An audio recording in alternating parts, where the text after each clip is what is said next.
Diz assim a palavra do Senhor. Jesus dirigiu-se outra vez aos seus discípulos e à multidão que se reunira em torno dele. Então é importante a gente, durante a leitura bíblica, a gente procurar ler de forma pausada, entendendo o que estava acontecendo. Jesus se dirigiu a quem? Aos seus discípulos, aos seus seguidores. E Jesus aqui já tinha muitos discípulos. Houve um momento em que ele separou 12 apóstolos. Dentre os discípulos, ele separou 12 apóstolos. E é interessante a gente perceber que, de vez em quando, Jesus falava para as multidões e muitas vezes ele falava através de parábolas e depois Jesus explicava essa parábola aos apóstolos, aos 12. Então a gente percebe assim, o cuidado de Jesus para que a mensagem dele fosse compreendida. Jesus não estava simplesmente cumprindo uma missão aqui de qualquer jeito, não. Ele estava pregando o amor de Deus, a palavra de Deus, vivendo o evangelho. Ele sabia que haveria um momento em que ele seria levado à cruz para morrer pelos pecados da humanidade. Mas durante os 3 anos e meio de ministério de Jesus, ele muitas vezes falou para a multidão. E aqui é um desses momentos em que ele se dirige aos discípulos e à multidão, que estava reunida em torno dele. E olha o que ele disse. Eu estou lendo Mateus 23, a partir do verso 1. Os líderes religiosos e os fariseus são professores competentes na lei de Deus. Ele começa elogiando os líderes religiosos daquela época, os fariseus, que eram conhecidos por serem rigorosos cumpridores da lei de Deus. Jesus começa elogiando essas pessoas. Ele diz assim, eles são professores excelentes, eles são competentes para ensinar a lei de Deus. Continuando, vocês não erram quando seguem os ensinos deles a respeito de Moisés. Mas, aí começa o mas. Jesus começa elogiando, olha, esses homens aí, esses líderes que vocês estão ouvindo, são muito bons para ensinar. E vocês devem sim seguir os ensinamentos deles a respeito da lei de Moisés, porque eles ensinavam a lei. Mas sejam cuidadosos quanto a segui-los. Eles têm um belo discurso, mas não o vivem. Não o guardam no coração e o desmentem com seu comportamento. É tudo aparência. Diga misericórdia. Escreva aqui nos comentários, misericórdia.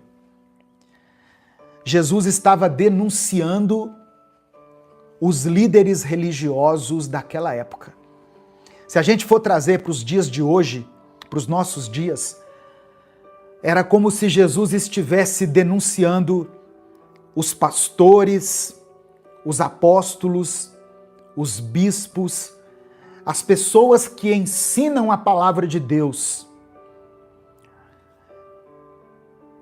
Principalmente aquelas pessoas que ensinam, mas que não vivem aquilo que pregam. Irmãos, a Bíblia é um livro para ser aprendido, absorvido na sua íntegra, na sua essência. O amor de Deus, ele deve estar enraizado em nós. A palavra de Deus, Ainda que você não conheça versículos bíblicos de cor, porque tem gente que conhece muito da Bíblia, mas ainda que você não saiba exatamente o capítulo, o versículo, a referência bíblica, isso para Deus não importa. Deus não se empolga com essas coisas. Deus não se impressiona com gente que sabe muito da Bíblia. Sabe por quê? Até o diabo sabe muito de Bíblia.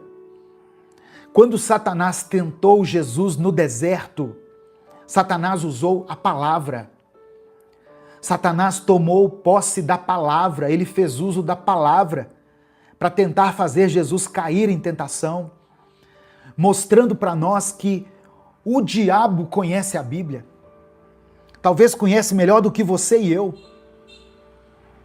Então, conhecer a Bíblia não impressiona Jesus. O apóstolo Paulo escreveu assim: não sejamos apenas ouvintes, mas sejamos praticantes da palavra. Então Jesus estava fazendo um alerta para os líderes religiosos que ensinam muito bem, mas não guardam no coração a lei de Deus, a palavra de Deus. Então, essa é uma mensagem que serve para todos nós, não apenas para o pastor famoso, o líder da sua igreja, o líder de célula da sua igreja. Essa é uma palavra que serve para todos nós. Nós devemos guardar a palavra de Deus no nosso coração. Você já viu que tem um ditado no mundo que diz assim: faça o que eu digo, mas não faça o que eu faço? Não tem um negócio que fala assim?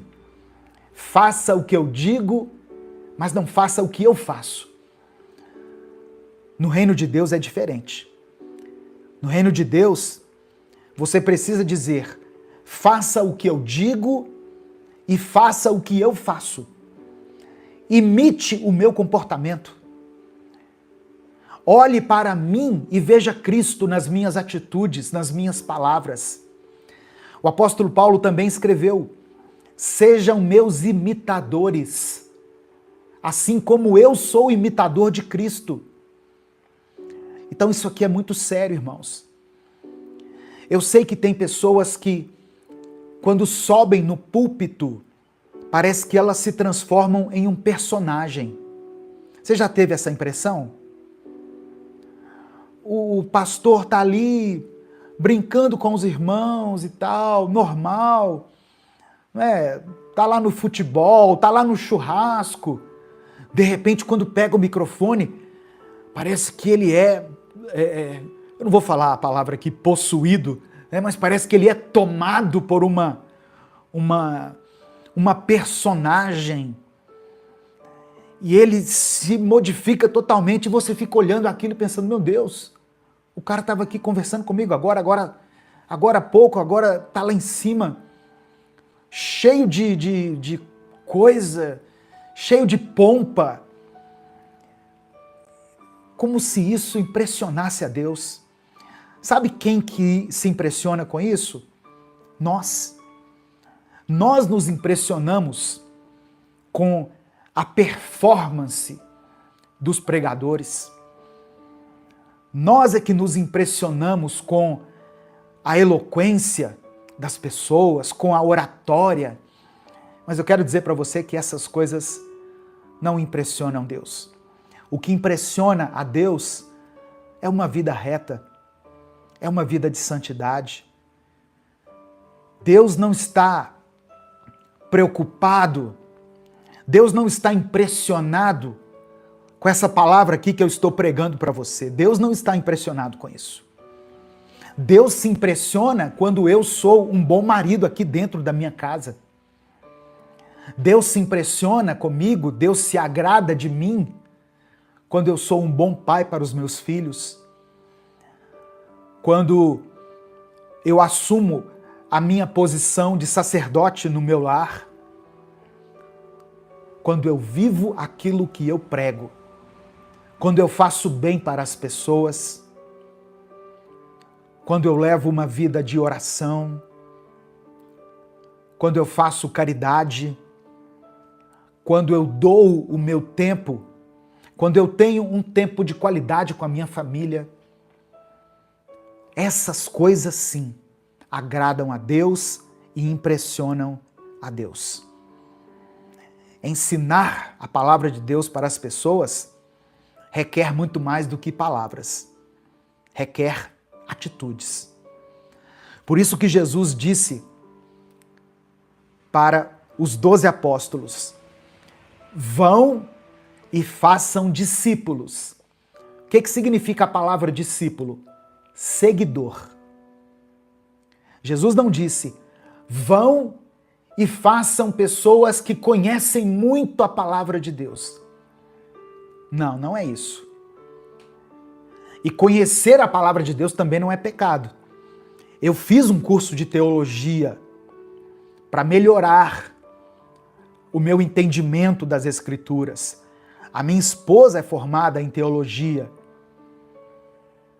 Nós estávamos liderando uma célula e queríamos aprimorar o nosso conhecimento, entender mais da Bíblia, saber do que estávamos falando. Mas nós sabíamos claramente que o nosso diploma de teólogos não era mais importante do que a nossa conduta como pais, como filhos, como servos de Deus. Amém? Receba essa palavra no seu coração. A paz do Senhor, irmãos. Se esse vídeo chegou até você, eu creio que isso não foi por acaso. Talvez Deus esteja te chamando para dar um próximo passo na sua caminhada de fé. Meu nome é Edivaldo Oliveira. Eu sou pastor, teólogo, escritor e conferencista. Eu também sou o criador do canal Minuto com Deus, que está no ar há mais de 10 anos. Há muito tempo eu tenho observado uma coisa: pessoas que amam a Deus, mas que vivem cansadas, ansiosas e sobrecarregadas em áreas importantes da vida. Muita gente ora, lê a Bíblia, frequenta a igreja, mas vive no limite emocional. A pessoa ama a Deus, mas não consegue ter uma vida organizada. E isso acaba afetando os relacionamentos, as emoções que ficam desgovernadas, as finanças que acabam vivendo na base do improviso. E eu quero te dizer que o problema não é falta de fé. Jesus disse em João 10, no versículo 10, que veio para nos dar vida, e vida em abundância. Vida abundante não é uma promessa vazia, é o resultado de uma vida alinhada aos princípios de Deus. Deus é um Deus de ordem, de processo e de crescimento. E foi pensando nisso que nasceu o método Vida Abundante. É um treinamento prático, estruturado e bíblico, criado para te ajudar a alinhar sua vida espiritual, emocional, relacional e financeira à vontade de Deus. Não é autoajuda, é Bíblia aplicada à vida real. Dentro do método, você vai aprender a fortalecer sua vida espiritual, governar melhor suas emoções, construir relacionamentos saudáveis, organizar sua vida financeira com princípios bíblicos. Tudo isso de forma clara, prática e no seu ritmo. Eu não estou te prometendo uma mudança instantânea, não é fórmula mágica, mas você pode viver uma transformação consistente à medida em que você aplica os conhecimentos do método. Quando a raiz do problema é tratada, os frutos aparecem. Mais clareza, mais paz, mais direção, mais equilíbrio. Se enquanto você me ouvia, alguma coisa falou forte aí dentro do seu coração, não ignore. Logo abaixo desse vídeo tem um link para você se inscrever no Método Vida Abundante. Clica nesse link, faça a sua inscrição e comece hoje mesmo essa jornada de crescimento e transformação. Que Deus te abençoe ricamente.